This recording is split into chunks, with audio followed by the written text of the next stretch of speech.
Okay, so I've got my floors, so my walls coming together fairly well in plan. But of course, when we look at it in 3D, we can see that they're not the correct height, right? Because I didn't set that. And I've only got the 2 levels. So we're going to go and have a look at the section now.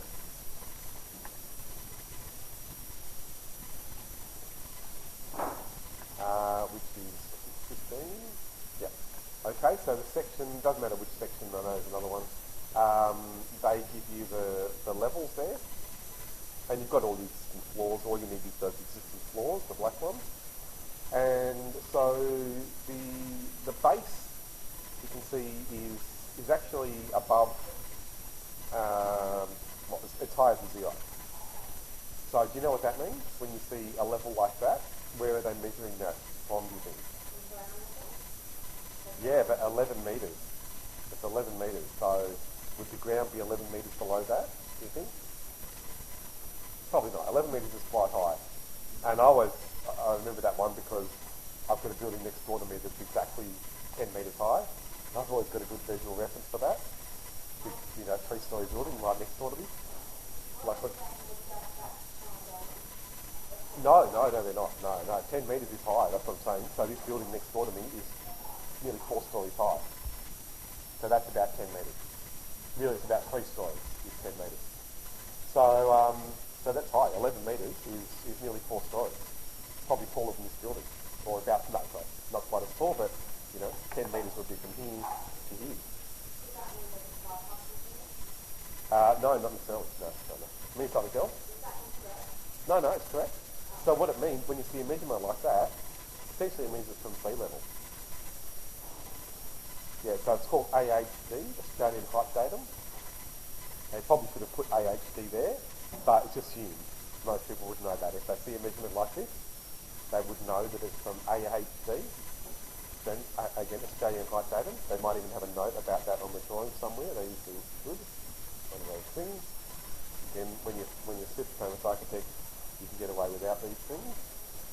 But we all have to put them on. Yeah, so he's put RL.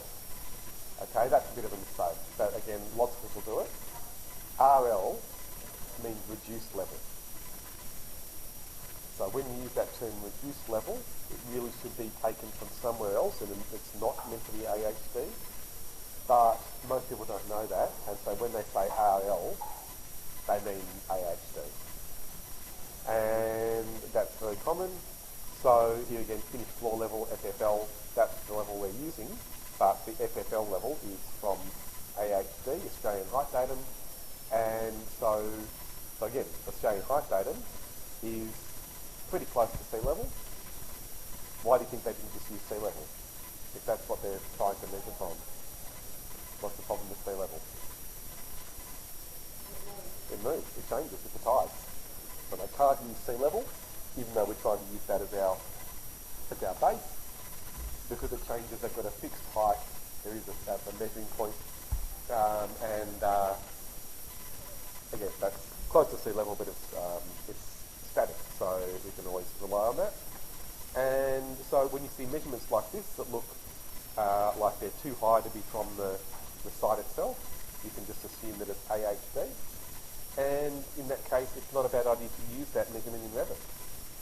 So here you can see RL 10.6 is the floor level, so the ground level, but it's a sloping site, and again, you're doing interior design, so you don't really need to think about all the civil and exterior works that happen with this building.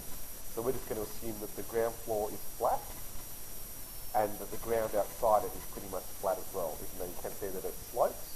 You should be aware of that, but again, you're not doing civil engineering, so you don't need to draw in all of that. We can just treat it as a flat site, but we need to use that measurement, 11260.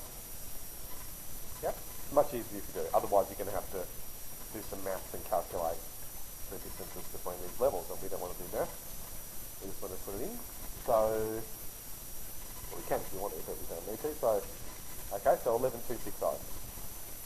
Okay, so looking at this, I'm going to start with the ground floor. I'm not even going to go to an elevation. I'm just going to do it in a 3D view because you can now.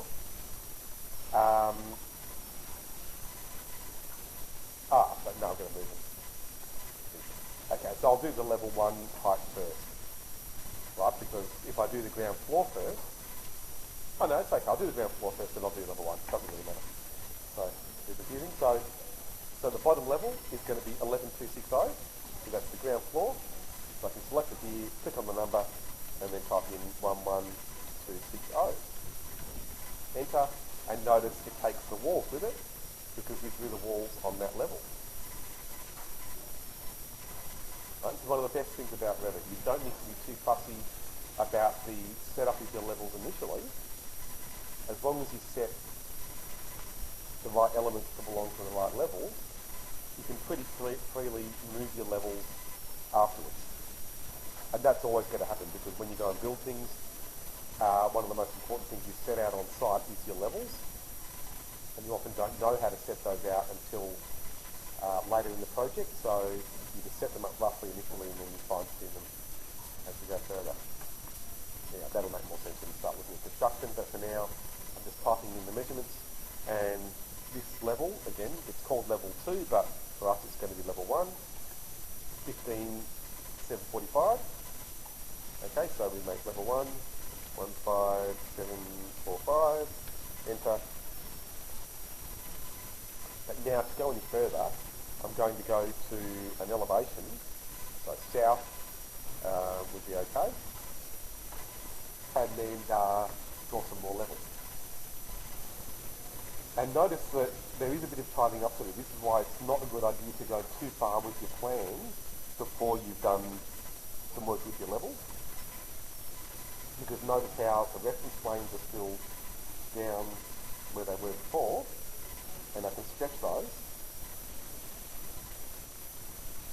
Right, so that's okay. I can fix these ones. So this is optional, but it's going to help you if you do this. I'm going to go to the west elevation, and you'll see that we've got the other reference planes that are still down sitting by themselves. So I can get those too. But then, do you think I've gotten all the reference planes? Do you think I've missed any? Huh? Yeah, we could have done maths and calculated it and done it from zero. I've done it that way before, but I think it's good for you to see how to do it with AOC. So I've brought those reference planes up, but you might remember that I did a diagonal reference plane in the plan before, and that's now not visible. Okay, I'll come back to that, but that's something to think about. When you get further into modelling, you'll need to think about these things. How you set up and use things like reference planes. But it's all to do with the setup of your project. It doesn't need to be perfect. You're just doing it probably mostly not for the first time, but you're still early days with the setup of these things. And if it's not perfect, that's fine as long as it gives you some sort of result. But as you do it more and more, then you'll be able to get closer and closer to this sort of more managed setup. So the next one, level 3, again for us will be level 2, and it's 19860. So finally now I can make a new level on the architecture tab, click the level button, and click 2 points, left to right, as usual, draw the levels. And is that a total fluke, or am I imagining it? That seems like it's the right height. 860. Yeah. Okay, so I was really lucky there. Okay, so 860, still not far off. And then, okay, so then my floor level's done. And then the final one is a roof level.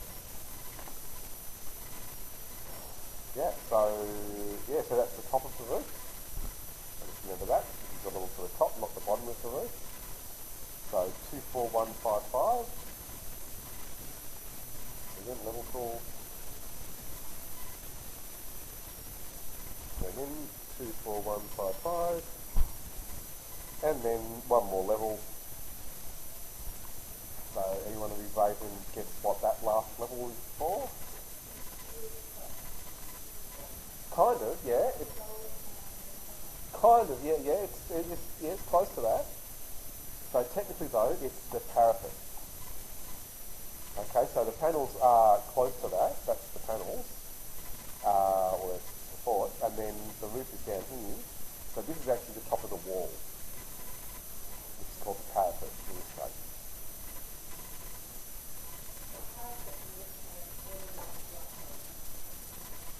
It's an enclosing wall, essentially. Yeah, it's a wall that goes around, usually around the roof. It can be around the floor or other things, but generally it's around the roof. I think they're solar panels. Yeah, I'm pretty sure they're solar panels. This building doesn't have a plant room, so I don't think it would have a complex air conditioning system. It might have pocket units at most, usually. You never know, maybe they've got a practice. Yeah, that's solar panels. Yeah. Yeah, that's right. So that's a decent sized solar system. And if you want to do some sustainable design, that's something to look at. This is the roof. That solid black bit is the roof. Yeah, yeah. Which gives you some options. So you can have, a roof deck up there and have it as open space. Or in the past, people have even, don't want to give you too many ideas, but people have built on there and had floor space up there. But the main requirement, don't just go and do this because I'll get in trouble with Jose and Louise. If you want to try it, make sure it's set back. Anything you do up that high, set it back from the edge so you can't see it from the outside. Right, rather than just going, you can't go straight up. Right, because you'll see it. If you just build up here and try and add an extra story, of course you'll see it from the outside. But if you do it back here, right, if you've got a wall going up there, you won't see it from the outside. So it just needs to be set back, I'd say at least 3 metres, so that you can't see it from that corner. Right, so anyway, don't want to push you too far in any direction with the design, but that's definitely an option.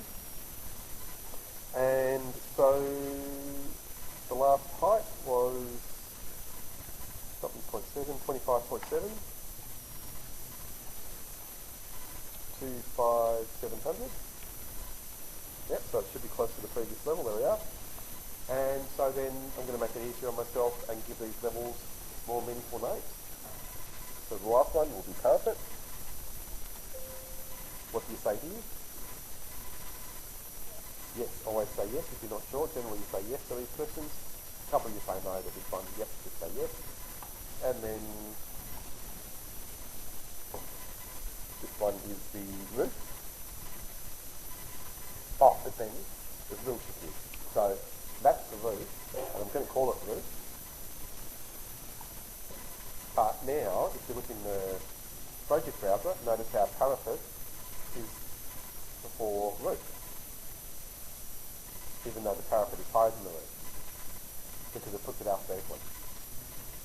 So one thing you can do is stick numbers in front of your level names. I always like to do that, just to get them in order. You can tell the browser to sort them by height, but that's more work. So I'm simply going to put 01 in front of the first one, 02, next one of course, and so on. Always yes, and they'll get the same names in your plan. That's the whole thing we're trying to achieve. Okay, so this is 04. And then anyone who's going to do a mezzanine, you're going to have to go and add in extra levels and just change the numbers a bit. Right, so now they're in order of height, except of course my original copy plan graphical image is left out because it had its own name, so I've got to stick the 01 in front of that in order to go with it. See how much neater that is in the browser. Okay, so then finally I can go back and maybe in a 3D view select all of the walls by going with a window left to right to go around just the walls. You can tell in properties if you've only got walls because it'll tell you that it's still a wall, or there's still walls that you've got selected even though they're different types, they're still all walls. And then I can change the top constraint to parapet level, and that is now correct height. So it's a fairly tall building, especially for that area. And so then finally putting the floors in is pretty easy after this. So with the floor tool, back in the floor plan, ground floor. I'm just going to keep it simple and choose the exterior walls. Am I? No, sorry. We'll do it the way it should be. Right, because this is an old building.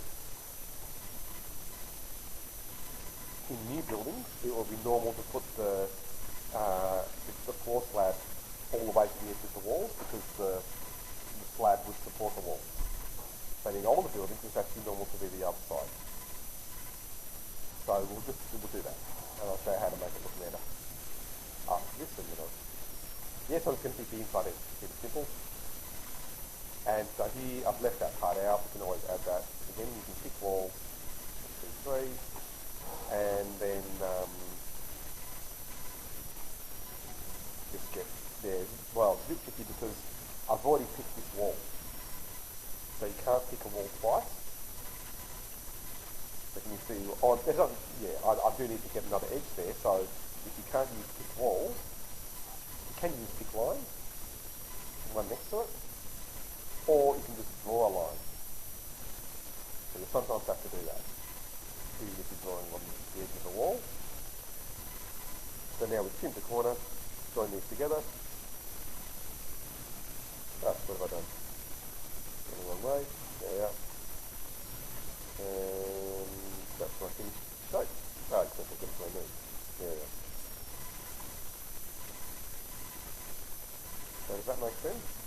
I mean, you can take more time with it than I did, but as long as you have a closed shape, and it sits on, it's easier to have it sitting on the inside of the wall than the outside as well. Finish it, unless you finish it, obviously works. Now orbiting, you can see then that the floor does stick out under the walls. If you're a bit fussy like I can be, you might want to fix that. It's not really essential, but if you're wondering, you can just bring the walls down by changing the base offset. But that's helpful. I'm just showing you that in case you wonder. You don't have to do that yet. And just remember as well that you're going to put in, well, most likely anyway, you'll put in a ground surface that will cover all of that anyway. So maybe I'll get you to leave it like that. Just accept the fact that the floor will stick out below the walls. Oh no, sorry. You might need to show sections in the other class. So sorry, I will show you how to fix it. So it's not that hard. So back in the 3D view, I'm just going to go and select like I did before. And this is a really good thing for you to see. I've selected the walls like I did last time. But can you see in properties how it says multiple categories selected? Over here. Right, so I can't just change the walls properties because I've got other things as well as the walls. I've got a floor selected with that. So do you know how to make it just give you the walls? This is a really helpful thing. You'll do this all the time once you know. You look for this filter button. So when you click on filter, you can turn off different categories. So I can turn off my floors and just be left with the walls. And that's really helpful because then I can change the base offset of all of those walls and bring them all down without having to go and click on each one. So I'll make it, let's say 500. It probably does go down a bit. So let's say minus 500. Oops, going on there. Minus 500. There you go. So now I've brought all of those walls down so they stick out below the floor, which looks much better in section. And this is how these buildings would have been built. In the olden days, that's what they did. And that's why those floors are off. Because they stuck the floor, the timber floor, pretty close to the ground. And that's illegal now. Right? Minus 500, yeah. Yep. I'd say it's probably a concrete floor anyway. They would have stuck a new concrete floor in there. Anyhow, so then maybe just to finish off that floor, would you have an idea how we can make it black just like the walls? Yeah, exactly. Maybe try and do the same thing. So select the floor, go to edit type, and you'll see it's got the same option there for the coarse scale fill colour, but it's already black, yeah. So you might not have noticed that in the wall, it was also set here to a solid pattern. So this isn't set, we just need to click there and browse and choose solid fill. No, I don't. I'm just going to change the one that's there. It's the generic one. I'm the only one using it, so I don't need to worry about other people here. And yeah, that's fine. So that's done. And then I'll go to level 1 and basically repeat that. Oh, sorry, I could repeat that, but I'm going to show you a good trick if you want to do it a bit faster. And this will help you later if you're working on multi-story units as well. So I'm going to copy the floor from the ground floor up to my next story. So I've gone to my ground floor plan. I'm clicking on the floor, select it, and then go up here, copy the clipboard. And then, there are two ways, but I'll do it one way. I'll go to level 1, then onto modify again, go to paste, align to current view.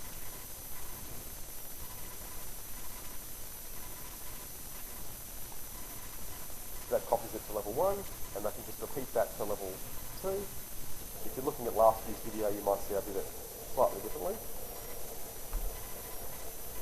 But that works. So, yeah. So you're just copying and pasting the floor onto each level. So there we are, so that's all my floors done. Any of you have an idea how thick the floor would be in real life? So when you're working on buildings like this, just start to look at buildings that you go into that are similar, and maybe you can take some measurements or just by eye try to think about how big things are. Because you might think that's very thin. It looks a bit thin compared to the drawings that we've got. So I'd say it probably is a bit thicker than that.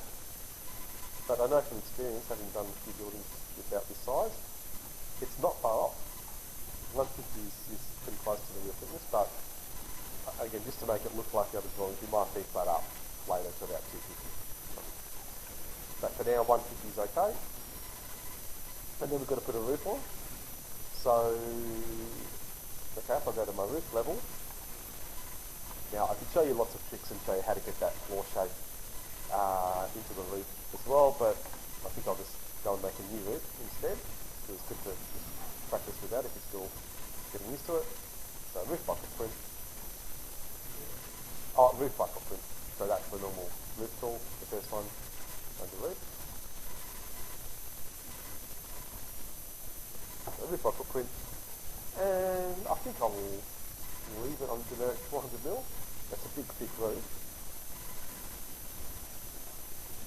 But they've drawn it very thick here as well. A bit too thick, so no, that's just too much. Like 400 is ridiculous. So yeah, I'll reduce it. So I'm going to go edit type, so duplicate, and call it existing. Still fairly thick, so let's say 300mm. Roof. Edit the structure and make it, of course, 300. Now, if you know about materials in Revit, and you've been thinking, why aren't I changing the material there? You know, I've been doing the colour, setting it to black somewhere else.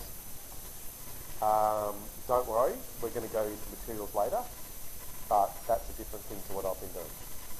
So I'm only setting the thickness here, and then make sure you realise that I'm setting the colour here using a different option, not using materials. Exactly, yeah. So it's good to get familiar with that. I'm always telling people who've been using Revit for years and don't really know about this. But it's meant to be one of the more basic tools. So again, coarse scale fill colour is already on black, just like before, but we've got to set the pattern solid. And there we are. So that's my roof set up, and now I can draw it. So with thick walls still selected, I'll pick all of these main walls. What have I forgotten?